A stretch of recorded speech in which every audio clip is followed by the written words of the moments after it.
tuned in to the Community Cats podcast. Ready? Let's go.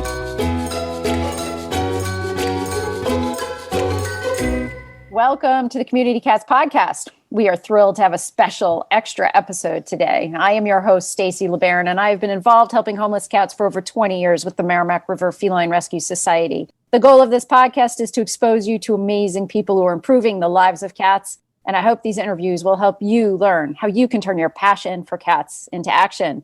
Today, we have Sterling Davis, Trap King, with us, as well as Mike Bricker, who is with Best Friends. And we are going to talk all about the Care Dare campaign. So I want to welcome both of you to the show today. I'm so excited to dive into all of these details. Everybody knows Sterling. But I would love to take a moment, first and foremost, to have Mike introduce himself to our audience and just share a little bit about the work that he's doing. Awesome. Thank you so much, Stacy, for having us. My name is Mike Bricker. I work for Best Friends in our in-bed program. So the easiest way to kind of talk about that, it's like bar rescue for animal shelters. So they send me to shelters that need some help as far as life-saving goes, and I help to turn around those shelters. And then my work with Care, I'm actually the director of care centers. So that's a pretty cool thing. And that's how I met Sterling in Atlanta. And we are, finding proximate leaders in animal welfare that really are outside of the animal welfare bubble. And we're helping them really just make this a bigger thing for them and their community. So, yeah, I'm really excited to be here. Thank you. For folks that are not aware of Care, I did interview James Evans earlier this year. And so you can go to the Community Cats podcast website and just search Evans, and you can pull up that podcast if you want to find more information out about the care centers. But in a snippet, Mike, can you just share a little bit about what Care is all about?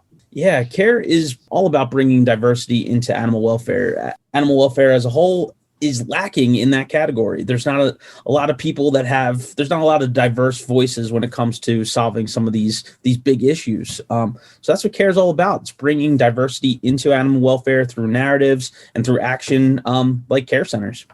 So Sterling, we have you here again today, which is just fantastic. So we have this Care Dare campaign. Is this something that you thought of, or did it come through conversations with the folks at Care? What is it, and how did it come about?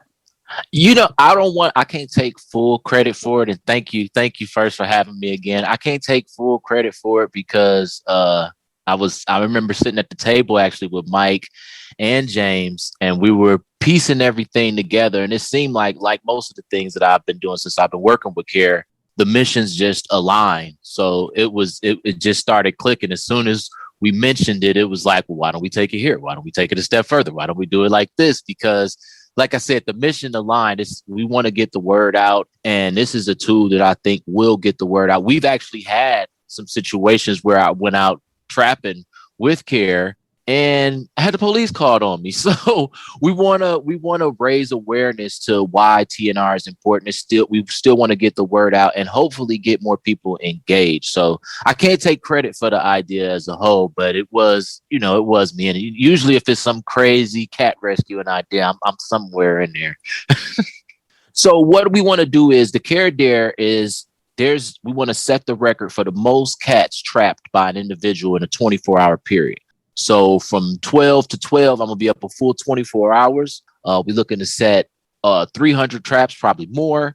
And we want to set the record. And this is, I want to explain this and, be pretty transparent with it. This isn't the thing because I've had so many people say, okay, Trap King, you think you're the best guy to ever trap some cats, huh? Like, no, that is not the thing. There has been some amazing individuals that have been doing this even before I was born. But what I want to do is challenge people to get engaged and do it more. So if you want to beat the Trap King, because there's a lot of people out there already doing it better, but I'm hoping that every kitten season we can have people come out, look to break this record, and more than anything, spread the word. And if it's something we can get going like it looks like we're doing, then I'll be able to pull up, put a crown on your head like, hey, you the trap queen now. You did your thing. It's you now. So it's to raise awareness. It's to get more people engaged. And just another fun way, like with cat rescue. And we've talked about this before, Stacy, animal rescue as a whole The compassion fatigue and burnout is tough. So I'm always thinking of fun ways to engage and get more people involved. So that's what we're doing. And this is happening around May 20th, correct? Right. From May 20th to the 22nd. All right. So I'm gonna think. Oh, go ahead, Mike. Sure. The 22nd is the main day. That's going to be the day that, the cats are having their surgeries and stuff like that. We're going to have a cool location where we're going to have some like food trucks and things. We're going to do cat adoptions there as well. So it's going to be an awesome event. Is that a specific clinic that's going to be doing all the 300 or 150 or whatever the number is of surgeries? So we have a couple clinics that have joined us, and it's been amazing. The biggest is Paces Ferry Veterinary Hospital. They're doing 150 cats for us. They're fixing. So we are just so excited that they jumped on board. Atlanta Humane is doing around 70, and then Good Views is going to do another 30. So we are still looking for maybe one more hospital to take us to that 300 cat threshold, but we'll see. I mean, we are just so excited. And like Sterling was saying, we are trying to bring more people into the cat movement as a whole. I think I've worked for animal shelters for the past 10, 12 years, and cats are the underdogs, oddly enough. And then if you look at community cats, they're even further down the line as far as people not realizing how much help they need and how easy it is for just regular citizens to jump in and help. So we want this event to be a catalyst and something that's going to happen annually and just grow and grow and grow and really bring the attention to community cats that deserves to be there. So I'm going to wear my my judge's hat. Sure. Because these will be some of the questions that I'm going to ask. So there's a lot of strategy around trapping, even without trying to do like super trapping event. There's a lot of strategy about what colonies to approach, what sort of equipment to use, what sort of traps to use, what sort of bait to use, whether to use a drop trap. I mean, in the strategy of accomplishing the goals of the numbers, are there any limits? Limits as far as how many cats we can get or what? Or limits like, so can you use a drop trap? I mean, if this turns into a national wide sort of competition, and I don't want to use it as a competition, but a nationwide collection or a nationwide trapping event, can we use our drop traps? Can we trap in a barn that has 50 cats and they're all in the barn? I mean, I know the way that trappers try to think about, well, how can we get the system going here? And so just trying to think about it, would there be any limits in this? No. I mean, I don't think so. I think this is one of those things working in animal welfare. I like that it's a competition, because we're all competing to save more lives. Like that is, how can you not get behind that? So, I mean, I don't think there's any way that somebody can cheat, Right. If you catch a cat that needs to be fixed, we're good. You did it.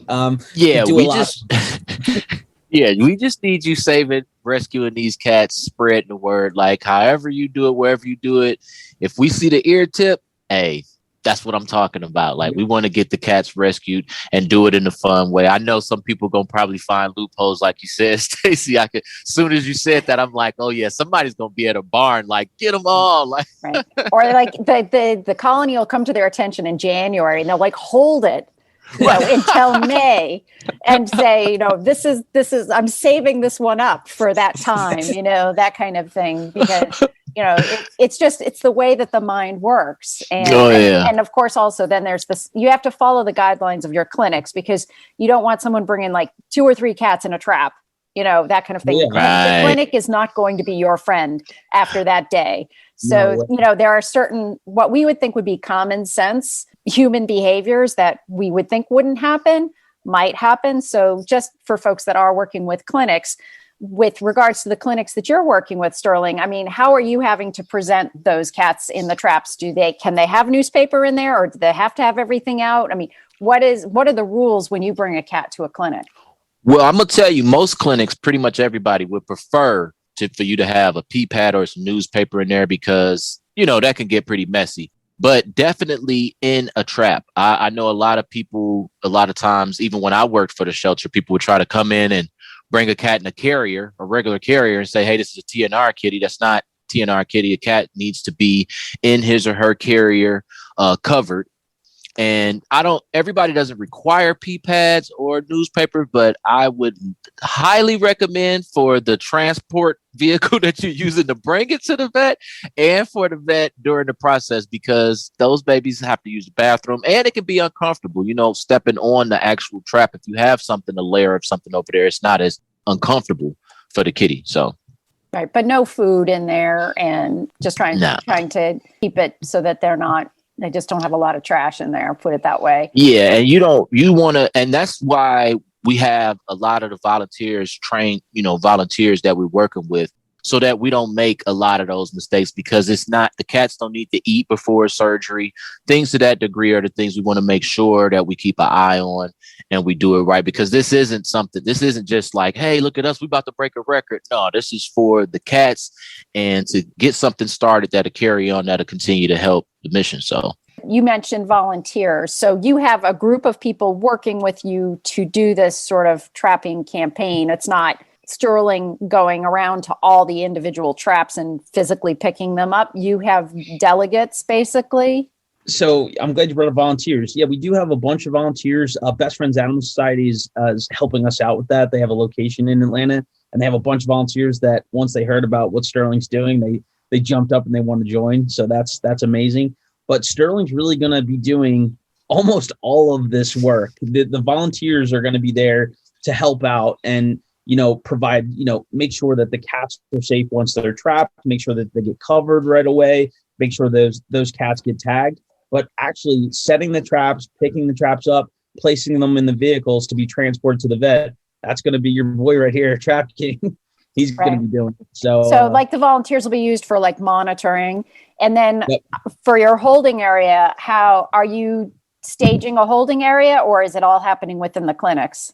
It's going to happen within the individual clinics. And I assume you're going to pull food, Sterling. You pull food 48 hours in advance or 24. What are your thoughts on that? Yeah, so the locations, because of course that's usually the struggle with TNR is that, the feeders don't want to stop feeding. So 24 to 48 hours, all the locations, I'm going to have the feeders pull the food. Like, please stop feeding, because that is usually the main deal, or one of the main reasons that can mess up the TNR, the trapping, because I've had it happen a ton of times where people would keep feeding. So it made it kind of difficult. How did you identify your colonies? We're actually still identifying them. Honestly, right now we're still finding more trailer parks that we want to go to, as well as just various locations throughout Atlanta that's still reaching out. Like, they hearing about the event. They like, oh my goodness, like we have some cats over here. We have some cats over here. And that's another good thing too, because even just in looking for these spots, we found and been able to educate more people just within that.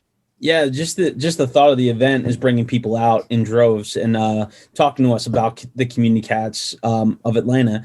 One thing that we're going to do once we get all the locations, we're going to map it out so that way Sterling has a good path. And then we're going to try to get it some of these locations closer. Now that we know that Paces Ferry is willing to do so many cats and fix so many cats for us, we're going to pick locations that are closer to that vet location, which we weren't really looking in that area previously. So that changes things up a little bit.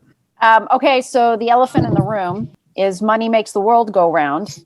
And so who is paying for all these surgeries? Yeah, so that's going to be a combination too. Best Friends Animal Society is coming in a big way and helping us out a ton with surgeries, surgical supplies. They helped us connect with Paces Ferry. Then we have Tito's. Tito's donated $10,000 for this. We have the Tabor Foundation that donated another $10,000. And we're still looking for, I think, like around $20,000 in funds to kind of make this event go smoothly. And those donations would go to CARE. So that's careawo.org, careawo.org. And you can find the donation link. We also have an Amazon wish list that we've posted on our social media for things like towels and sheets and the pee pads and French fry trays and all sorts of stuff. So we have that as well. I'm shocked that Atlanta Humane doesn't have a few towels they can share. I mean, that's always the shelters. I have sorted through many a laundry room in my history. So I was like, don't buy those brand new. I would say, I just after this posting, if I put out there, you guys need towels, just give me the address and we'll get them there. Because perfect. Yeah, that'd be great. And I'm sure Atlantic Cane probably will have some for us. And with the traps and with all the supplies that we use, CARE's not keeping any of those supplies. So we're going to give those back to rescues and shelters in the Atlanta area, including those traps. So those 300 traps, we're going to then gift those out afterwards. Shout out to Tomahawk too, as far as the traps go, because we are like all of these traps that we have, we're donating them right back out because we not, we're going to do it. And then we're going to get these traps back out so people can do it as well and get to it. That's, like I said, we want to engage folks. So the traps are going back out.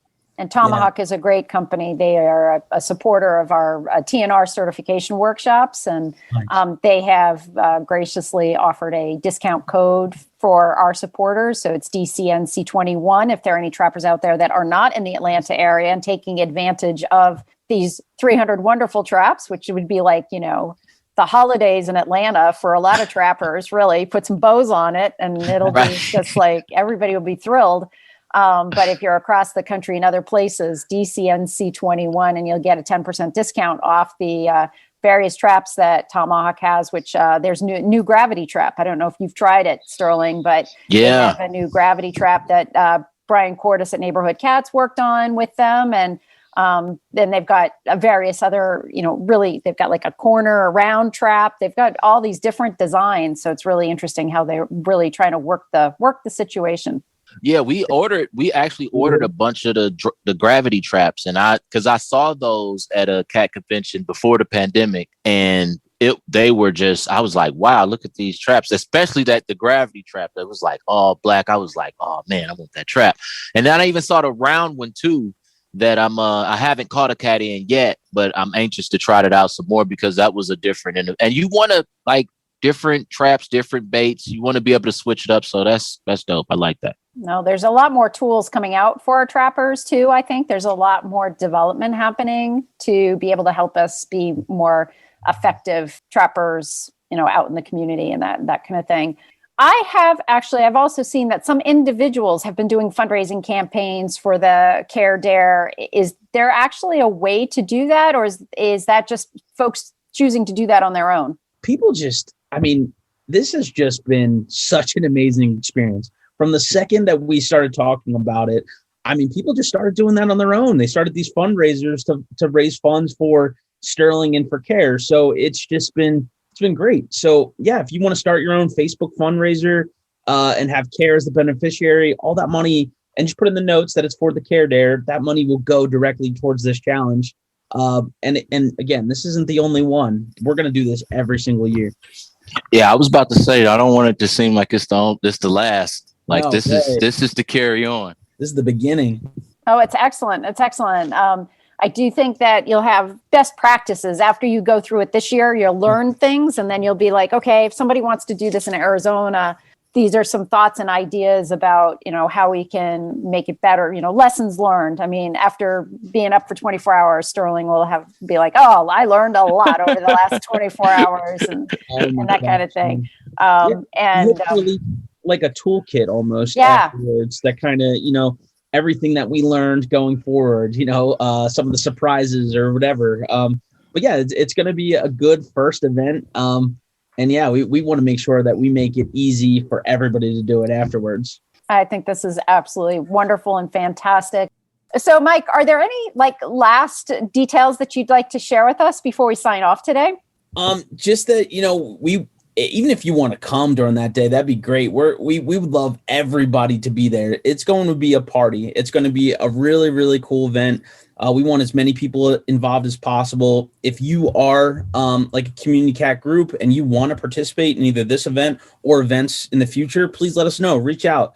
We want to collect those names, and we want to give you guys first access at those toolkits and any of the information that we learn from this event going forward. But it's just exciting. I feel like it's been long enough that there hasn't been enough buzz about community cats. So I think this is a great step forward. And as humble as Sterling tries to be, I feel like he is, the king of this. And I think he brings so many cool things to the table. I mean, it's just inspiring to be around the guy.